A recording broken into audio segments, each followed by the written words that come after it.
زما عزتمندو مشرانو ګرانو وروڼو دوستانو د معاشرې او د یو بل د حق په سلسله کې درته ما بیان شروع کړو. نن مې درته د مور پلار د حق بیان غوښتل، خو د هغې نه مخکې یو مسله مې ولیدله په اخباراتو کې بار بار، نو تاسو پې پویول غواړم او خبرول هم ترې غواړم. یو ډله ده چې هغوی د مذهب نه مخالف دي، مذهب نه مني او ځان ته اهل حدیث وایي. هغه امت کې انتشار او اختلاف پیدا کړل، نو د هغوی نه ځان ساتئ. همیشه چې فتنه په قوم کې راځي نو هغه په خوږ نوم راځي، په تریخ نوم نه راځي.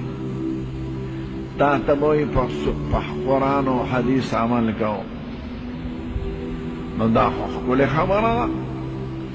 د هر مسلمان د زړه آواز دی چې قرآن د خدای کلام دی او حدیث د رسول الله مبارک کلام دی. موږ ته دا حکم دی چې د خدای او د رسول په خبرو به عمل کوي. نو هر سړي ته وایي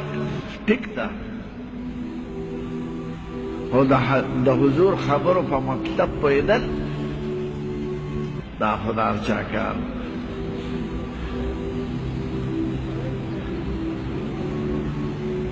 زر به تاسو داسې حدیث ښایي چې د هغوی د خپل رای مطابقي بل حدیث به درته نه ښایي. د اردو کې به یې لیکلي، عام خلق خو دینداره زړه کې جذبه یې، خو دوی هغه غلط استعمالوي.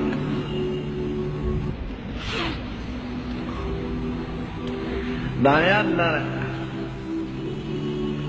دې دنیا کې د قومونو په منځ کې اختلاف درې قسمه دی. یو اختلاف د ایمان او د کفر، لکه زمونږ او د هندوانو، زمونږ او د عیسایانو، زمونږ او د یهودیانو، زمونږ او د کمیونستو روسیانو. دې ته د ایمان او د کفر اختلاف وایي. دا په بنیادي عقیدو کې مختلفي یو بل سره، لکه روسیان د سره خدای نه مني، عیسایان عیسی علیه السلام ته هم خدای وایي، هم د خدای زوی وایي او هم دریم خدای وایي. یهودیان یو پیغمبر عزیر علیه السلام ته د خدای زوی وایي، او هندوان خدایان مني خو بېشماره. سرکاري خدای د هغوی درې سر د پیشوګانو سرونه دي، هغوی ورته تریویدیا وایي. په لفافو، په رجسټرو، په قمالو، په سرکاري کاغذاتو د درو پیشوګانو سرونه یې وی دا زموږ خدایان دي. نو دغه قومونو سره زموږ اختلاف دا د ایمان او د کفر دی. موږ دغه ته کفر وایو او خپل عقیدې ته شکر دی د ایمان عقیده وایو. الحمدلله. دویم داسې اختلاف دی چې هغه د ایمان او د کفر نه دی، د ګمراهۍ او د نه ګمراهۍ دی. ډېرې ډلې دي چې ځان ته مسلمانان وایي، خو هغوی د ډېرو څرګندو خبرو نه، د اسلام د ضروریاتو نه رد و بدل دي. لکه زمونږ او د شیعګانو خلاف، زمونږ او د قاقاقیانو خلاف، زمونږ او د خارجیانو خلاف. خوارج یو قوم د مسقط او عمان کې اوسېږي، او حکومت هم د هغوی د بادشاه صاحب سلطان قابوس خارجي دی. ځان ته مسلمانان وایي، حج له راځي، عمرې کوي، خو هغوی حضرت ابوبکر عمر منی، علی و عثمان نه منی. او دا دی دا عقیده ده که چا لویه ګناه وکړه دی د اسلام نه ووت لکه شاسینه وکړه او دی عقیده ده چې د لوی ګناه والا سړی به همیشه په دوزخ کې او دی عقیده ده چې د خدای دیدار نشته په جنت کې دارنګې شیعهګان دی بغیر د علي صاحب او د هغه د اولاد نه دا نور نه مني داسې معلومیږي د هغې عقیده چې پیغمبر صرف دې دپاره راغلو چې د خپل اولاد بیان وکړي هغه صحابو چې قربانۍ کړي دي او دین یې خور کړی دی ابوبکر او عمر او عثمان او دا نور دا نه مني دوی ته سپک ګوري د حضور بیبیانو ته سپک ګوري هغې د خدای دیدار نه مني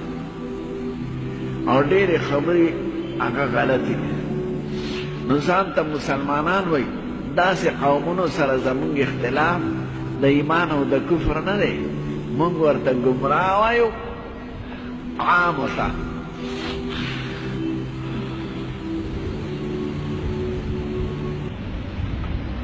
من څلور واړه مذهب اهل سنت والجماعت دا په عقیده کې یو دی زمونږ مذهب د شافعي صاحب مذهب د احمد ابن حنبل مذهب او د امام مالک دې څلور واړو مذهبونو ته اهل سنت والجماعت وایي سنت معنا د حضور په طریقه روان او جماعت معنا د صحابو په لار روان جماعت ډلې د صحابو ته وایي او سنت د حضور ښکلې لارې ته وایي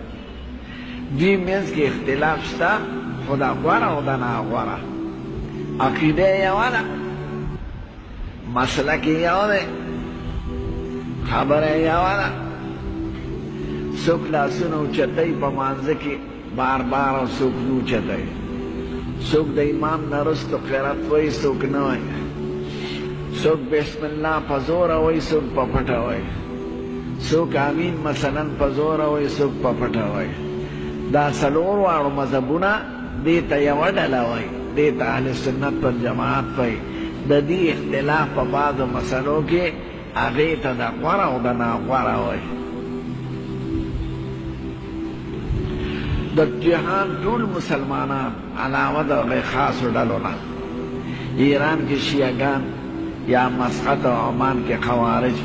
یا په الجزایر کې د دې نه علاوه دا ټول اهل سنت والجماعت دي دې وخت کې د مسلمانانو شمیره یو 14 کروړه ده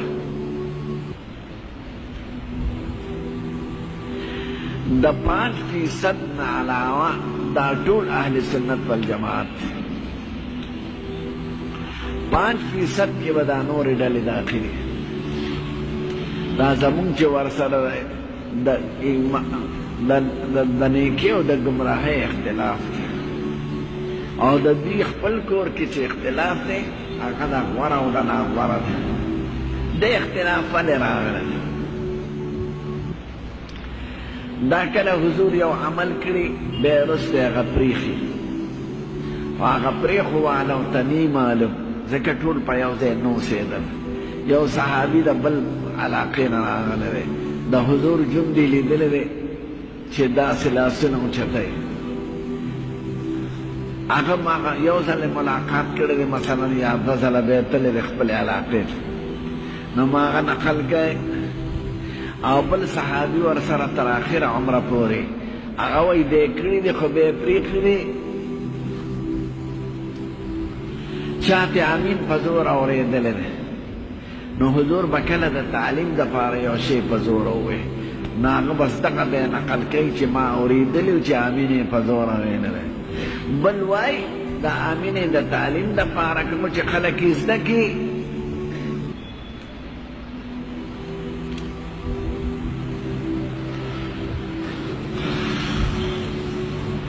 ځکه کله یو آیات هم په زور ویلی دی د ماسپښین په مانځه کې او د مازدیګر په مانځه کې چې خلک یې زده کړي چې زه ګورې قرات ویم په مانځه کې کله د یو حدیث یو وي د هغې په مطلب کې اختلاف راشي خو د ټولو نیت د حق زمون ښکلی پیغمبر چې د جنگ خندق نه فارغ شو نو د دې کافرانو په راوستو کې د یهودیانو لوی شرارت 10,000 کافران یې راجمع کړي وو د اسلام خلاف لکه اوس د امریکا چې څه کوي دا د یهودو په شرارت کوي بش د یهودو غلام دی مردار نو بنیادی شرارت د یهودو کوي د امریکې په لاس دقه شان 10,000 کافران د حضور پاک خلاف یهودیانو راجمع کړل ورته وی مونږ در سره امداد کوو خو تاسو به څه داسې راشئ او څه داسې خدای دغه منظر بیان کړی دی په قرآن شریف کې او سخت منظر و ځکه مسلمانان لږ هغه واړه او زاړه او لوی چې راجمع کې 3,000 کسانو او د پاسه پې 10,000 مسلح نوجوانان تیار د جنگ په نیت رانه نو خدای د هغې متعلق مستقل صورت را لېږلی د قرآن شریف کې هغې ته صورت احزاب وایي خدای وایي اذ جاءوکم من فوقکم ومن اسفل منکم وازداقت الابصار وبلغت القلوب الحناجر وتظنون بالله الظنون هنالك ابتلي المؤمنون وزلزلوا زلزالا شديدا وی چې د بارانه در باندې راغلل او د ښکته نه در باندې راغلل او ستاسو زړونه ګورګورو ته راورسېدل د یارې نو حضور مبارک په داسې حالاتو کې دفاعي جنګ خوښ کړ چې میداني جنګ موږ نشو کولی نو ځان نه یې خندق راته وکړ یو طرف یې غرق او بل طرف ته یې خندق وکړ نو کافران یکدم کې نشو راتلی ځکه لوی خندق و 10 ګزه پلن او 10 ګزه رجور نو هغې خو په هغې ټوپ نشو والی یو شپږو کسانو پرې راتلل خو هغه پکې پرېوتل څه مردار شو نو 25 ورځې دا کافران زمون د پیغمبر نه راته و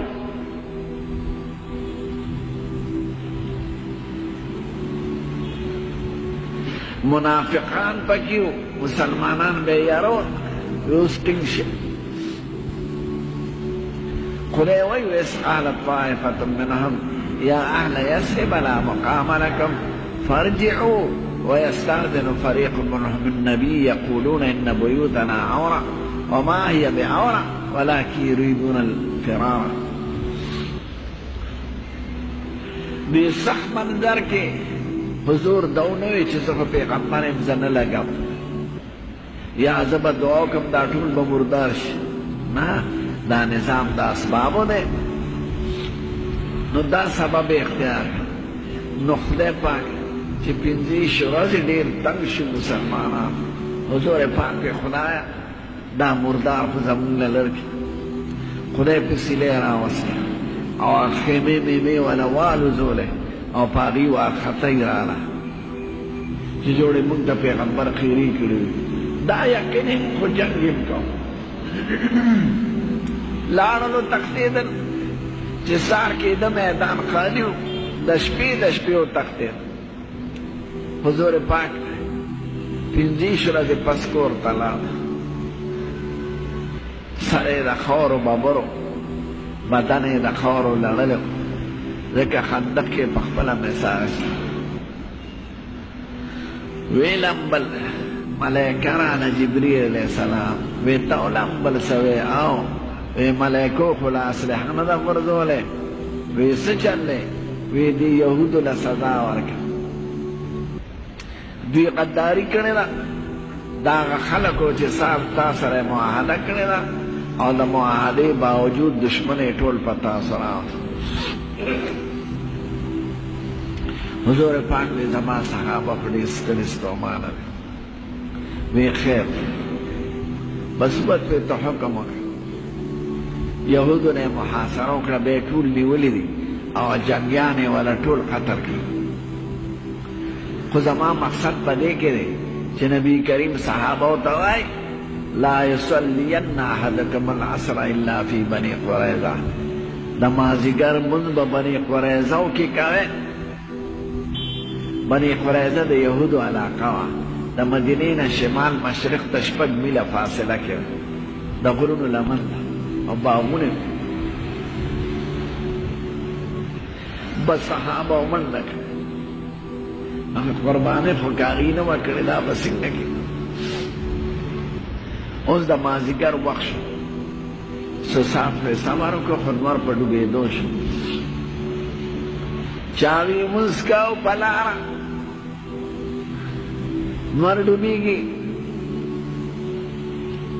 چاوي د دواړو جهانو سردار ویلي دي چې بغیر د بني قریظه نه به بل ځای لمونځ نه کوي. نو ځان به رسو، که لمونځ خدا شي نو هم خیر دی، د پیغمبر حکم دی. اوس حدیث خبره یوه وه، لا یصلین احدکم العصر الا فی بنی قریظه، خو مطلب یې دوه کیدی شو. چاوی مقصد د حضور دا دی چې ساریږی ما ځان رسوی، او چاوی هر څه چې موږ مونځ نه کوو چې څوک ور رسېدلی وي، نو چا په لاره مونځ وکړه او بیا ځان ورسو، او چا هلته ځان ورسو لمر کې ډوب شي و، خو مازدیګر مونځ یې قضا وکړه. چې زموږ ښکلی پیغمبر ور ورسېد، د دې دواړو صحابو عمل ورته وویلی شو. وی صاحب چا په لاره مونځ وکړه چې د حضور مقصد مونځ پرېښودل نه دی، ځان رسول دی، نو مونځ ولې پرېږدو؟ او چا وی چې مونږ ته یې ویلي دي چې مونځ هلته به رسوی، نو زمونږ څه کار دی؟ که قضا شي نو ویرې. دواړو کې اختلاف راغی، مثلا خبره یو وه، خو د دواړو وی ټیک ده، د دواړو عمل صحیح دی. دغه شان یو حدیث وي، څه صحابه ته یو مطلب والي، څه ته بل والي، نو د هغوی په منځ کې خلاف راشي، خو خبره د دواړو صحیح وي. نو صحابه مبارکو کې بعضې مسایلو کې خلاف راغی،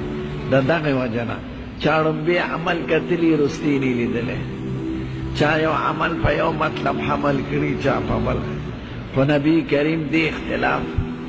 کې وی خیر دی، گنجائش دی، امت ته اساني ده پکې. ناغه صحابه چې چاپېره خواره شوي دي، نو د چا چې کومه رایه وه هغه رایه ورسره تلې ده. نو کوفه ښار دا عمر فاروق جوړ کړی دی، ځکه د ایران یې فتح کړ،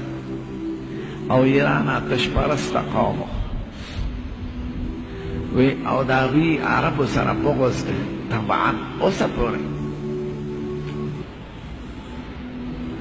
نو یو چوڼی جوړول پکار دی ښار، چې د دوی د فتنې نه موږ محفوظ یو. نو خلیج فارس دی یو طرف ته ایران دی، بل طرف ته کوفه جوړه کړه ښار، یو ډېری شان ځای دی، کوفه عربی کې ټوپې ته وایي. نو په اوچت ځای چوڼی جوړه کړه، وی ښار ورسره جوړ کړې. نو نقشه یې ورله دلته برابر کړه، داسې به ښار جوړ کړې، داسې به یې کوڅې وي، دومره به جماعتونه وي. او بیا 400 صحابه ولېږل مشران چې دغه ښار کې اوسېږي. هغه ښار دومره ترقي وکړه چې حضرت علي صاحب خلیفه شو، هغه دارالخلافه بدله کړه، د مدینې نه کوفې ته لاړ. نو کوفه کې چې کوم عالمان او صحابه وو،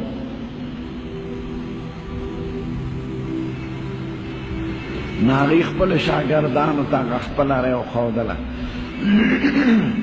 او د هغوی شاګردانو ته وښودله. هغه شاګردانو کې زموږ امام ابو حنیفه دی رحمت الله علیه. څه مکې مکرمې ته صحابه لاړل، څه یو خوا، څه مصر ته، څه یمن ته، نو د هر چا رایه هغوی سره لاړه. نو د هرې علاقې خلقو به د هغې خپل وطن د صحابي په رایه پسې تل کول. خو ټول صحیح وو، ټول حق وو، ځکه اصحابان ټول حق دي، او اختلاف یې په غوره او ناغوره. هغې نه دا څلور مذهبه جوړ شو. د ټولو نه لوی مذهب هغه زمونږ دی الحمدلله. ځکه 15 کروڑه نه تر 80 کروڑه پورې زمونږ د مذهب خلک دی په ټول جهان کې. پاکستان عام، هندوستان عام، افغانستان ټول، ترک ټول او عربو کې ډېر. او زمونږ د مذهب علما دا به د ټول عالم اسلام مشرانو. ځکه چې خلافت عباسی راغی په 132 هجري کې. نو مشر قاضي زمونږ د امام صاحب شاګرد و امام ابو یوسف. نو لوی عدالت سپریم کورټ هغه به زمونږ د مذهبو او چاپیره مذهبونو کې به چې څه مسله وه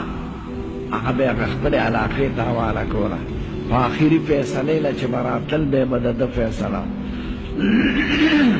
نو چې کوم وخت نه اسلامي حکومتونه جوړ شوي دي نو زمونږ مذهب د ټول جهان مذهب و. دا نورو مو ښکلی مبارک خلک وو خو دا په اطرافو کې وو. هغوی ته دومره قبول عام نه دی حاصل. 20 کروڑه دي، بعضې 25 کروڑه دي، بعضې لږ زیات، بعضې کم. خو عام اهل سنت والجماعت دې څلورو واړو مذهبونو علما دا یوه ډله ده او یوه فرقه ده او یو مذهب دی. لکه د مذهب جدایي په عقیدو راځي، په دې فرعي مسایلو نه راځي. نو اوس خدای مسلمانان په څلورو مذهبو راغونډ کړي دي. اوس که دا فتنه څوک جوړه کړي چې نه دا مذهبونه پرېږده، راشه په حدیث باندې عمل کوه. نو هلکه په حدیث باندې عمل کول 3 خبرې پکې ضروري. اول دا چې دا حدیث صحیح دی که غلط دی، نو دا خو د ماهرانو د فن کار دی. هر نسواري سړی او چې وږي خرڅوي هغه په دې نه پوهېږي چې دا حدیث صحیح دی که ضعیف دی. دویم چې معنی یې څنګه ده. دریم دا چې بل حدیث مقابل نه دی راغلی، نو دا د ماهرانو د فن کاري. دغه فقهاو د مذهب علما دا ماهران د فني هغوی هغه مسلې واضح کړي او هغه په ټولو احادیث یې بحث کړي او هغه خپله مسلې پرې ثابته کړي چې کومه غوره. اوس داسې فتنه ده ځناور خلک راغله چې تا ته به وایي دا مذهب پکې چا راوسته دی، بس دلیل ته ګوره. نو په دلیل هر څوک پوهېږي. قسم دی چې سپي ته خدای وایي هغې سره هم دلایل دي چې دا جماعت ترې ډکېږي. او بوتانو ته چې خدایان وایي لاشه په هندوانو کې څومره کتابونه دي او څومره کالجونه دي. قادیانانو سره خپل دلایل وي، شیعګانو سره خپل دلایل وي. هر مذهب والا خپل دلایل لري. په دې بلوچستان کې یو ډله ده هغې ته ذکري وایي. نو هغوی وایي مونځ ضروري خبره نه ده، ذکر اصلي ایمان دی. نو داسې خپل بیت الله جوړ کړی دی. او یو غر دی هلته جبل مراد ورته وایي. په 20مه د رمضان هغې غر ته خیږي وي دا زمونږ عرفات دی. او هلته یو کوی دی د هغې نوم یې زمزم ایښی. لوی قوم دی. شکر دی تبلیغ د برکته باندې مسلمانان شوي دي، خو اوس هم پراته دي. که چترال ته لاړی زاړه کافران دي. بمبري ته علاقه کې زه 2 ځله ورغلی یم. د هغې یو جدا رسمونه یي، مړی به ګډی ولې کتابونه ورسره نشته څه. نو هر قوم خپل کتابونه هم لري او خپل دلیل هم لري، خو په دلیل باندې خو هر څوک نه پوهېږي. نو دا فرقه ده ځان ته چې اهل حدیث وایي، خلکو ته وایي مذهب پرېږدی. هلکه دا خو د ګمراهۍ لارې ته اوښکه. دی بسال دا قادیانانو کتاب وی هغه وی ما ته دا دلیل مضبوط ښکاره شو سال به د شیعګانو کتاب وګوري بیا به وی ما ته دا دلیل مضبوط ښکاره شو بله رب د کمیونستو وګوري بیا به وی ما ته دې کالج کې ولې کمیونست کېږي هلکان روس 15 هلکان کمیونست که په کابل کې نو لارې ځان ته ګوله وکړه دا داخل شو دلته قسم دی د دې لیډرانو کې ډېر کمیونست دی خو په خولې د یارې غږ نه کوي چې یو سړی مونځ نه کوي یو سړی د ایمان عقیدو پورې خاندي دا قبر پکې او ما عذاب پکې چا راوستی دی او دا جنت دوزخ پکې کوم ځای دی دا مسلمان دی نو که په دلیل پسې ځې نو هغوی به درته دلیل وښایي نو پام کوئ دا مسلمانان خدای په څلورو مذهبو راجمع کړي دي وی هغه سړک چې په هغې بادشاهان تللی دي په هغې نظام تللی دی په هغې اولیاء تللی دي په هغې علما تللی دي د پیغمبر د زمانې نه اوس هغه لار ولې پرېږدو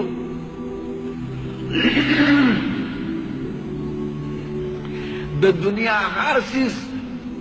هغې کې خلک ماهر د فن ته ځي او مذهب یې ټوقه جوړ کړی دی نو دا خلک دا د دین خیرخوا نه دی او نه د امت خیرخوا دی امت کې انتشار پیدا کوي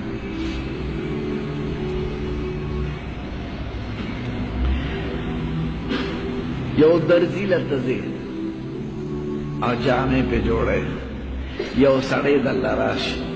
چې درزي له 200 روپۍ به ورکوې ته ولې ځې د درزیتوب کتابونه شته هغه به وګورې قینچي به راوالې او کټ به یې کې او مشین به راوالې جوړه جامې به جوړه کې د تکلیف نه ولې ځان نه خلاصوي نو ته به ورته وایې ټیک ده دا په کتاب کې نقشه شته او د قینچي استعمال خو هغه زمانه دي زده هغه د ماهرانو د فنکار یو سړي موټر خراب شي دی ولا راشي دا لا مذهبه چې ورکشاپ دی څه نه بوځي په انجینرنګ کتابونه لیکلي شوي دي د موټر نقشه ده پکې د ډبرو نقشه ده پکې او د اوزارو نقشه ده هغه به وګورې ډبرې به راوالې ټیک به یې کې هغه به وایي ټیک ته د دې ټولو نقشې شته خو په دې هر سړی نه پوهېږي یو مریض دی تی ډاکټر له بوځې یو سړی درله راشي چې ډاکټر له به فیس ورکړې د ډاکټرۍ خو کتابونه لیکلي شوي دي میډیکل کالج دی یونیورسټۍ دی نو د ډاکټرۍ کتاب راواله او مرض پې معلوم که او نسخه به تې ولیکې او مریض له یې ورکړې دومره خواري کې چې ځې ډاکټر له او هغه له به فیس ورکړې نو ته به درته څه وایې چې ټیک ته دا خو په کتابونو کې شتي خو په هغې هر څوک نه پوهېږي د هغې خپل مذهب دوی ته د هر څه نه سپک ښکاري چې راته ګوره د اردو رساله به درله درکړي دا حدیث لیکلی شوی دی او په حدیث نو زناوره صرف یو حدیث دی لیکلی دی هغه بل حدیث دی څه او په دې حدیث پوهېدونکي هغه هر کو جابودي خو نه دی دا څلور واړه مذهبه په حدیثو عمل کوي سنت او حدیث یو شی دی نو اهل سنت معنا اهل حدیث والجماعت او د صحابه او ډله ځکه حدیث هغه معتبر دی چې صحابه پې پېښ شوي او هغوی په عمل کې راوستي نو دا یاده لرئ دغه ډله دا بې خونده دي خلک ګمراه کوي تا ته به وایي په حرم شریف کې امین په زوره وایي ټیک ده خو هغه د هغوی مذهب دی نو د هغوی مذهب اختیار که ته خو یې مذهب پرېږده هغوی مثلا لاسونه خیرت وایي ټیک ده څلور واړه مذهبه دي دې مسلو کې څوک امین په زوره وایي څوک خیرت وایي خو زمونږ په مذهب کې چې دې وطن کې راغلی دی او 15 کروڑه مسلمانان په هغې پسې روان دي ولې امت کې انتشار پیدا کې مرداره یا به کونړي مولای یا به لغماني مولای یا به باجوړ مولای مردار امت کې ولې تسنسواله راوړي او په غوړ او ناغوړو خبرو کې امت کې اختلاف راوړي نو دا بې خونده خلک ځان ته ساتي امت په یو لار روان دی ولې پکې تسنسواله راوړي ټیک دا ګناهونه شرک څوک کوي قبر نه سوال کوي قبر ته سجده کوي ګناهونه کوي د دې نه یې منع کړه منځ او دس او هغې کې اختلاف دی د صحابو هغې کې گنجایش دی نو د روا او د ناروا په خبرو کې او د غوره او ناغورو په خبرو کې ته امت جدا کې د یو بلې دشمنان کې دا وایي قسم دی دا د خیر خواهۍ کار نه کوي دا د امت رسول د حضور پاک داسې اختلاف نه منع کړې ده ویما یو صحابي یو آیت یو شان وی عمر صاحب اورې زمری نیونی و موږ ته حضور پاک داسې نه دی ښودلی حضور پاک له یې راوستل وی صاحب دې صورت فرقان آیات داسې وی ته یې پرېږده چې پرېښود وی ووایه هغه ووی عمر صاحب ته وی ته ووایه هغه وی دواړه صحیح دي جګړې مه کوئ د څلورو مذهبو نه مونځ دی ټیک ته که عربو کې هغه مذهب هم اختیار کړه سودان ټول مالکیان دي خو سرکاري مذهب یې زمونږ دی شام کې څلور واړو مذهب شته خو سرکاري مذهب یې زمونږ دی په مصر کې جامع اثر کې زمونږ د فقه درس دی په شام کې یونیورسټو کې زمونږ د فقه درس دی ځکه دا د ټول دنیا یو لوی مذهب پاتې شوی دی او اوسه پورې دی په سعودي عربو کې خپل مذهب چلیږي خو د هغې دا فیصله ده که خپل مذهب کې فیصلې نه د احنافو زمونږ د مذهب باندې هغې عمل کې خاصیان هغې خو شل رکعته کوي تاسو ولې اته رکعته کوئ هغې درې طلاقو ته درې وایي دا د اعلی مذهبه دلته چې دي دوی ورته یو وایي او ځان په یادوي چې هلته کې امین وایي خو امین وایي دا نورې خبرې نو دا یو فتنه ده او سخت فساد د پیسو په ذریعه چاله پیسې ورکړي چاله څه ورکړي او دې کې د طاغوتي طاقتونو شاته لاس وي چې مسلمانانو کې په غیر ضروري خبرو کې اختلاف پیدا کړي چې د یو بل سره مشت و ګریبان شي او دشمن ته خیال نه مسلمانانو ترک فتح کو قسطنطینیه یو مشهور ښار و د عیسایانو اوس اسلام بولي نوم د اسلام استنبول د ترکو دا د دې یو ګرجه وه یا صوفیه قسطنطینیه یو عیسائی بادشاه جوړه کړې ده د مور په نوم په درېیمه صده عیسوي کې نو مسلمانانو فتح کړه د محمد الفاتح په زمانه کې نو یو لوی ګرجه کې پادریان بحث کې مبتلا و او دې خوا پې مسلمانان مرل بحث دا و چې عیسی علیه السلام په عمر کې د معدې سپینه ډوډۍ خوړلې ده که نه ده خوړلې نو چا وې خوړلې ده چا وې نه ده خوړلې او دې کې بې مسلمانان مرل همیشه په داسې غیر ضروري خبرو کې امت کې انتشار پیدا کول دا د اسلام خیرخواهي نه ده او نه د مسلمانانو نو پام کوئ موږ په خپل مذهب روان یو هغه لویه لار چې په هغې قافلې روانې دي هغه لار ولې پرېږده چېرته ګیدړ به مې وخوري زمری سال له ډېر قادیاني شي سال له منکر حدیث شي سال له عیسایي شي ځکه وایي ما د عیسایانو دلیل مضبوط لیده چې دلیل پسې ځې د یهودیانو دلیل راته قوي ښکاره شو د هندو به شي ما ته د هندوانو دلیل مضبوط ښکاره شو ټیزنه ته په دلیل پوهېږې دا خلک د دلیل په نوم باندې خرابۍ ته راوړئ نو پام کوئ ګورئ چېرته څوک وایي وی څلور مذهبه دي د اهل سنت والجماعت موږ ولې مذهب پرېږدو هغه لار ولې پرېږدو چې په هغې مسلمانان راغلي نو دا یو فتنه ده او په غوړو زیړو نوم کې به تاسو ته ټانګي والا ته به وایي وږي چې خرڅوي هغه ته به وایي راځه دلیل وګوره دا حدیث هلکه بل حدیث دا ماله دلته هم راځي هلکه زناوره ته په حدیث پوهېږي دا حدیث ته مقابل کې بل حدیث ته دا ضعیف دی که صحیح دی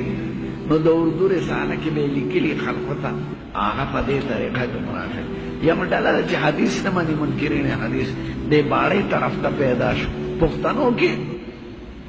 او دغه اول دغه شي لا مذهبه شي نو بیا مذهب ته وایي دا پکې چا راوستی دا صحابه پکې چا راوستی دی او بیا په پیغمبر شروع کړي چې هغه من انسانو خطا شوی دی نو آخر یې ګمراهي او تباه شي نو پام کوئ موږ به خپله غاړه خلاصه او باقي هدایت د خدای لاس کې